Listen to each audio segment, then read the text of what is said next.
It's been a solid month and a bit since I last spoke about Assassin's Creed Valhalla, and I thought I'd let a bit of news build up before I decided to do another roundup, and there's a few little bits and pieces really, there's nothing too huge, but I thought before the next Ubisoft Forward event set for the 10th of September, I'd do a roundup now before it becomes an overwhelming amount of stuff, provided they drop more information on this game. But I didn't want to do that before at least addressing the beyond frightening rumours and information that's come out about Ubisoft, especially recently. I feel like all the allegations and missteps cannot be ignored simply because it's impossible to look at the game and the company separately now, because the problems at Ubisoft would have affected the development of this game and plenty of others that we've played in the past. And more importantly, it's surely had a negative effect on so many people inside and outside of the company.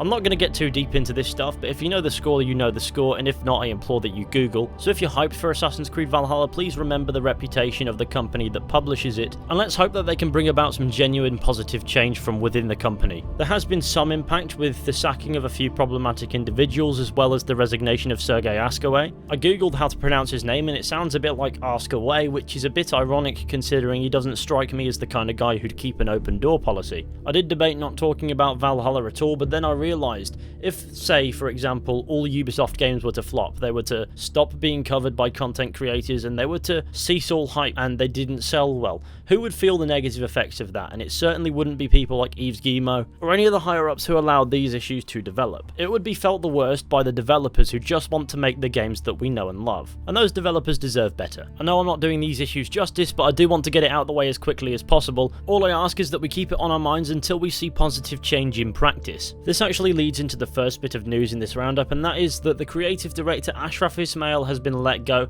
following what's understood to be investigations into misconduct. This was about a month back, of course. People have been asking me what I think about this, and well, I'm gonna be honest, some things are just bigger than video games. No AAA game is made by just one person. More often than not, it takes hundreds of people. I'm sure there are still plenty of people working on Valhalla who care about Assassin's Creed's identity, the franchise, and the lore, so regardless of whether or not one person is present or why, Assassin's Creed will be fine. Or as fine as it can be coming out of Odyssey, I mean...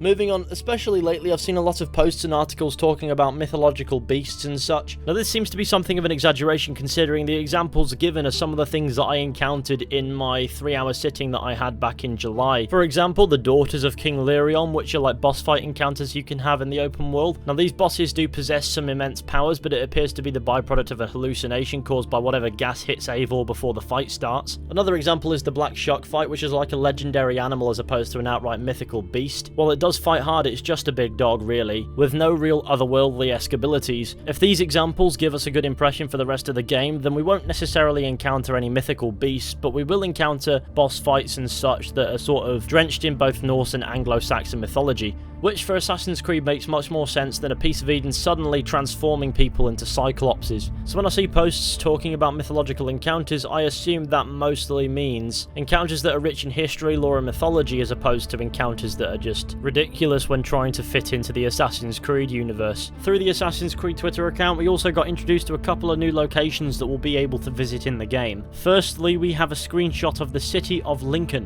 which looks pretty neat and well sized. It's also not one of the key cities that was mentioned in the marketing beforehand, those key cities being York, Winchester and London. If that's anything to go by, we could have ourselves a very homey Assassin's Creed experience. Furthermore, narrative director Darby McDevitt took to Twitter afterwards to talk about this location a little bit, saying this: "Fun fact, Lincoln and the territory of Lincolnshire was the first area we built and the first long-form story we wrote for Assassin's Creed Valhalla, beginning 2 years ago.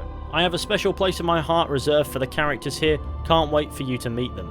If you look at examples such as Black Flag, you can see that Darby McDevitt is a master of writing characters, so for him to take to Twitter to say that the characters here are something special to him, it does make my expectations for those characters pretty high. Before we go on to the other location that's been revealed, Darby McDevitt then went on to respond to some people's questions in response to his tweet. The first question was, does that mean the story will be told like different sagas with the same hero? To which he responded, exactly, we wrote AC Valhalla to feel like the classic Icelandic sagas and not a traditional 3-act drama. drama. Very episodic, very diverse. The next question was, does it have a sense of linearity though? Will all these sagas combine to shape up a bigger ending or so? To which Darby simply responded with yes. So the story won't be a traditional drama like you might be expecting, it'll be separate sagas in different locations which will all come together to form the ending. Or at least play into the ending. Now I'm not entirely sure to what extent this will affect the ending depending on which self-contained stories in different locations that you go out of your way to do. If they're all not mandatory to finishing the main story, maybe there'll be certain variables that might change. For example,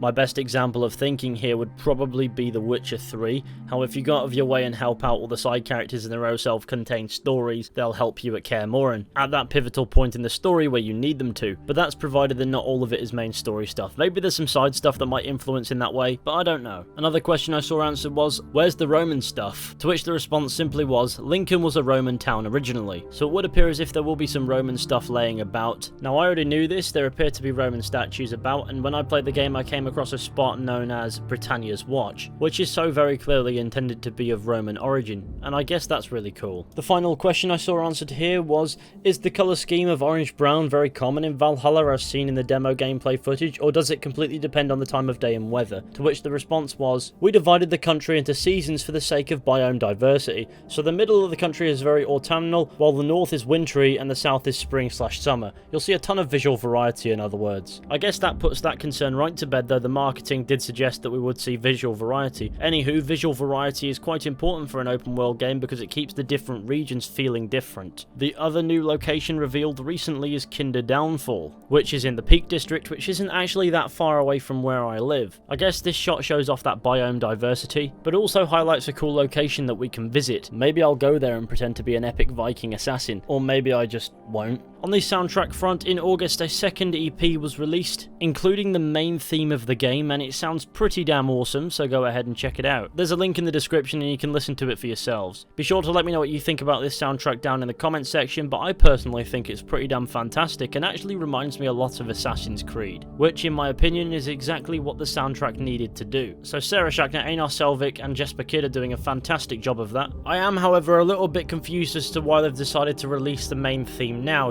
Usually that's that magical moment where you fire up the game for the first time and hear it on the menu and go, oh, that's pretty neat. But okay, fair enough. Furthermore, there have been a few little promotional videos that have popped up, such as this Visit England clip, essentially showing off some of the visuals of the open world of Assassin's Creed Valhalla, which does look lovely, and I guess the entire point of it is to get us hyped up to explore the open world. They also posted some footage of a dog simply being a good boy, and the footage looks like a heavily modded Skyrim. That doesn't sound like a compliment, but I guess I mean it as such, but take from it as you will. Furthermore, they also released a new version of the CGI trailer featuring female Eivor this time, with the soundtrack over the top. It's good to see some proper marketing for female Eivor, even if fans had to kick and scream for it. Obviously they didn't make this thing overnight, so maybe they were planning to release it anyway, but it is cool nonetheless. Furthermore, Darby McDevitt put out a thread in response to a question on Twitter about the additions of choices and dialogue in Assassin's Creed. The question was, hey, if you could answer, in your own opinion, do you think it was coherent to have the addition of choices inside a genetic memory using the Animus, especially since those memories are part of a big universe that was pre-established as linear? And the response to this is pitch perfect. As a feature, I think dialogue branching by itself is actually no less viable than any other choice the game offers you as a player. It's a variation on synchronization in the same way that every other player action is. For instance, say you're playing an Ezio game. Player 1 infiltrates a space using stealth and kills only the target. Player 2 walks in the front door and murders 25 guards before assassinating the target. In real life, these two scenarios would have vastly different branching outcomes. The narrative implications of 1 death versus 26 deaths should be huge. It would in real life, but in gameplay terms, this choice only has a local effect. It doesn't extend beyond the confines of the mission. We could perhaps say the Animus is always resyncing the user. In the same way, having dialogue choices within a conversation to allow the player to play with the drama a little is in the same vein as allowing one to play a mission or quest in their own stealthy or guns blazing manners, especially if the story resyncs at a certain point. We have already seen branching narratives due to action in the series. Did you hug Leonardo? Did you carry Mary's body out of the prison? Wait, you can ditch Mary's body? I have to try this for myself. Holy shit, you can just ditch her. Let's go! I really can't believe you can do that. Dialogue choices can offer the same tiny sync variations as well, but being an RPG, the expectation is that entire stories must branch. Is it canon that Ezio hugged Leonardo? Players seem to be okay with this variation, but what if a character dies in one branch but lives in another? That seems a bit too far. What if a character eventually dies by other means? Perhaps that's a resync on a grander scale. So I think the real concern is this: how broadly should storylines be allowed to branch before they break the law? Having multiple endings to a story is the biggest offender because it means there is no canon outcome, no common resolution. So how far can we go? All these questions we asked ourselves while working on Valhalla. When you play, you'll hopefully find interesting answers to these questions and interesting challenges to some ideas. I won't spill any secrets here, but keep this in mind going forward. Spoken like somebody who knows exactly what they're talking about. What Darby's saying here is, yes, there are dialogue options, yes, there are decisions that are made, but no matter what, the lore of Assassin's Creed will be respected by this game. And everyone working on the game is mindful of what they can and can't get away with. The final thing to bring up that Darby has said recently is something about Layla Hassan. Now, I don't really want to ride Darby's words too much because I can imagine that's very annoying for him. But somebody said on Twitter, now I like all these characters except Layla.